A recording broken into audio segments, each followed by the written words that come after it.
एक समय की बात है। किसी एक गांव में एक बहुत ही उत्साही और जिज्ञासु लड़का था जिसका नाम रजनीश था। रजनीश के पिता एक किसान थे और उन्होंने अपने बेटे को किसानी के कामों में प्यार और ध्यान से बढ़ाया था। लेकिन रजनीश का सपना और लक्ष्य कुछ और था। उसका सपना था कि वह दुनिया के हर कोने को जाकर उसकी खोज करें, जाने क्या अद्भुत चीजें और गाथाएं हैं। एक दिन रजनीश ने अपने मित्र रामू को अपने सपने के बारे में बताया। रामू भी उत्साहित हो गया और उसने रजनीश का साथ देने का फैसला किया। दोनों ने अपनी तैयारियों की शुरुआत की और अपनी यात्रा के लिए तैयार हो गए। उनकी यात्रा की शुरुआत एक छोटे से गांव से हुई। उन्होंने गांव के बाहर के पथ पर चलना शुरू किया। उनका पहला स्थान एक प्राचीन मंदिर था। मंदिर की दीवारों पर उस समय की कहानियां छपी थीं जो बताती थीं कि यहाँ पहले कभी एक प्राचीन राजा ने राज किया करता था। उन्होंने भगवान की पूजा की और अपने सवालों के उत्तर ढूंढने के लिए ध्यान केंद्रित किया। फिर वे अपनी यात्रा जारी रखने के लिए अगले स्थान की ओर बढ़े। रास्ते में वे एक जंगल में पहुंचे जहां वे अजनबी प्राणियों से मिले। उन्होंने उनके साथ बातचीत की और उनके जीवन के बारे में अधिक जानकारी प्राप्त की।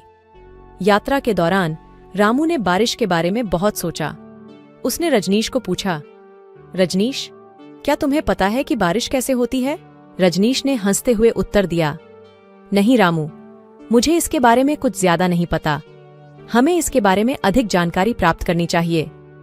दोनों ने मिलकर गहराई में बैठकर बारिश के बारे में अध्ययन किया।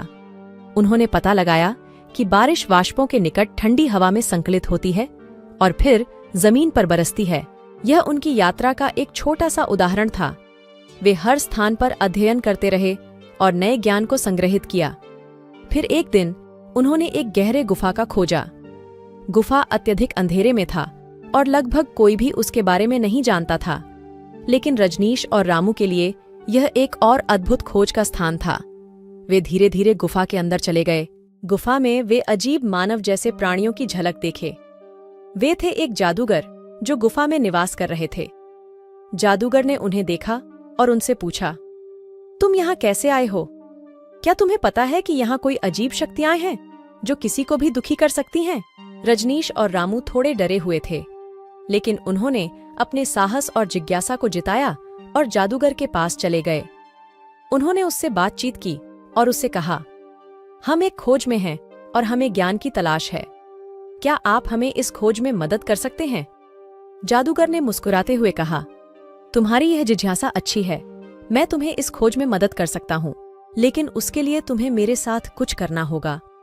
जादूगर ने उन्हें एक सीधी दिखाई जो उन्हें एक अद्भुत राजा के किले तक ले जाती थी। वहां पर वे एक प्राचीन पुस्तक के लिए खोजने के लिए निकले थे। राजा के किले में पहुंचकर उन्होंने उस पुरानी पुस्तक को खोजा। जादूगर ने उन्हें बताया कि इस पुस्तक में सभी ज्ञान छिपा है जो तुम्हें आगे की यात्रा में सहायक हो सकता है। वे पुस्तक को लेकर वापस गए और जादूगर के धन्यवाद किया। जादूगर ने उन्हें बताया कि यह पुस्तक जो उन्होंने पाई है वह उन्हें सिर्फ अध्ययन के लिए नहीं बल्कि समझने और अपनाने के लिए भी है। उन्हें याद रखना चाहिए कि ज्ञान सिर्फ प्राप्त करने के लिए नहीं है बल्कि उसे सही तरीके से उपयोग करना भी जरूरी है। रजनीश और रामू उस पुस्तक को गहराई से पढ़ते रहे और उसके अनुसार अपनी यात्रा जारी रखी।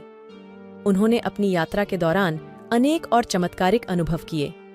समय के साथ वे अपने गांव की ओर लौट आए, लेकिन उनके दिल में नए सपने और नया ज्ञान का संग्रह था। उन्होंने अपने गांव वालों के साथ अपने अनुभवों का साझा किया और उन्हें प्रेरित किया कि वे भी अपने सपनों का पीछा करें और नई यात्राओं में निकलें। इस रूपकथा के माध्यम से हमें यह शिक्षा मिलती है कि जीवन एक अद्भुत यात्रा है और हमें हमेशा नई खोजों के लिए तैयार रहना चाहिए।